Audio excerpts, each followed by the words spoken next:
Tugas 1.1.A.8 Koneksi antar materi, kesimpulan, dan refleksi modul 1.1. Perkenalkan, saya Eka Fuji Lestari, JKP Angkatan 9, kelas 182B, Kabupaten Probolinggo.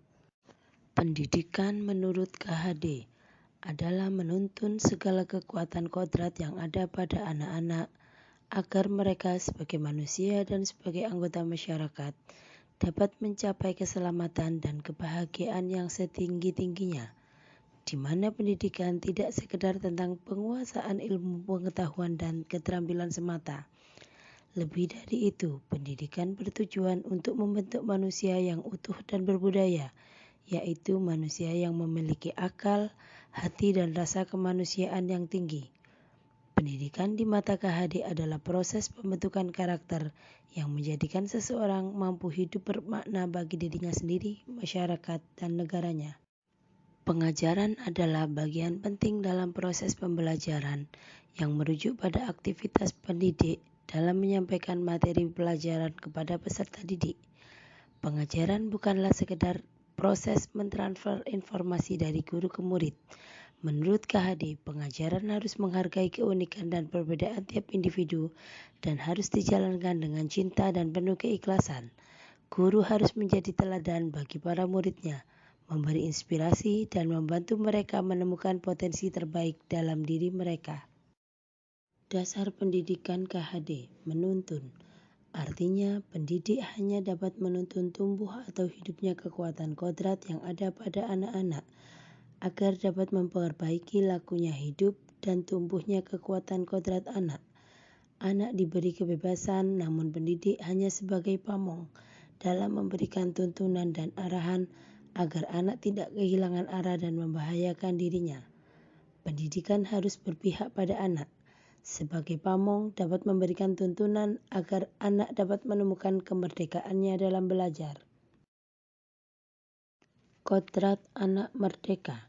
Anak merdeka adalah anak yang hidupnya lahir dan batin tidak tergantung pada orang lain, akan tetapi bersandar atas kekuatan mereka sendiri. Merdeka yang dimaksud di sini adalah merdeka lahir, pengajaran, dan merdeka batin pendidikan. Kodrat anak bermain. Bermain adalah salah satu kodrat anak yang akan mempengaruhi dalam pembentukan budi pekerti.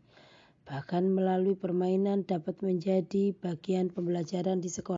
Anak bukan tabula rasa. Anak bukan kertas kosong yang bisa digunakan sesuai keinginan orang dewasa. Anak lahir dengan kekuatan kodrat yang masih samar-samar. Menebalkan anak bisa dilakukan dengan kekuatan konteks sosiokultural. Filosofi Ki Hajar Dewantara. Ing ngarsa sung tulodo, ing madya mangunkarsa, dan tuturi handayani. Kodrat alam dan kodrat zaman. Kodrat alam adalah kondisi anak sejak lahir yang dipengaruhi oleh kultur, budaya, dan lingkungan tempat anak berada. Kodrat alam berkaitan dengan sifat dan bentuk lingkungan di mana anak berada. Kodrat zaman adalah perubahan dari waktu ke waktu. Guru harus membekali keterampilan kepada siswa sesuai dengan zamannya agar mereka bisa hidup dan berkarya. Penekanannya pada keterampilan abad 21. Budi pekerti adalah kesadaran perbuatan atau perilaku seseorang berkaitan dengan karakter manusia. Budi pekerti bisa ditunjukkan dengan kebiasaan yang sederhana, seperti bersikap sopan, membiasakan diri bertegur sapa, salam dan senyum, juga dengan membiasakan kata tolong, maaf, dan terima kasih. Apa yang Anda percaya tentang murid dan pembelajaran di kelas sebelum Anda mempelajari modul 1.1?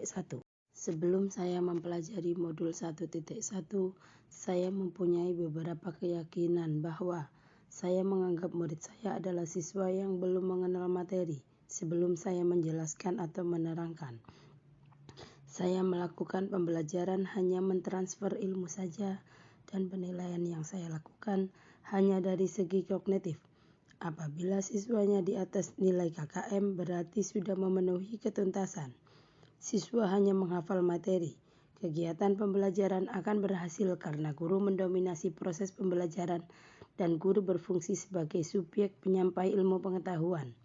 Saya meyakini kelas yang hening merupakan gambaran kegiatan belajar yang efektif. Saya memaksa anak agar mengerjakan tugas atau kegiatan sampai selesai. Kegiatan pembelajaran selalu berlangsung di dalam kelas.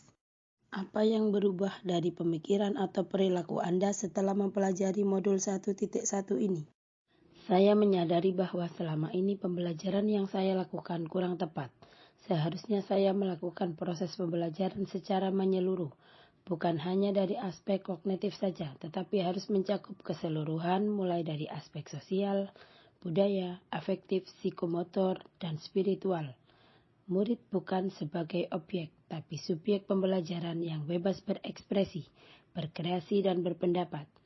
Guru dan buku bukanlah satu-satunya sumber belajar mereka, karena pada dasarnya masih banyak sumber-sumber yang lain yang dapat dengan mudah mereka akses melalui smartphone yang mereka miliki.